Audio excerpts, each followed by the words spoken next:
Sa first day ko sa Uplift, kala ko diretso na coding.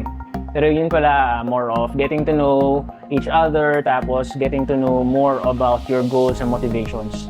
Kasi hindi madali learning new things post-stack web development.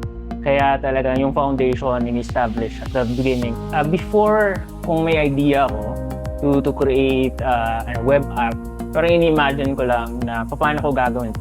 I know na kung paano gawin, kahit basics, kasi yun ang tuturo ni Uplift sa'yo na you will know from front end to back end and yung whole life cycle ng software development.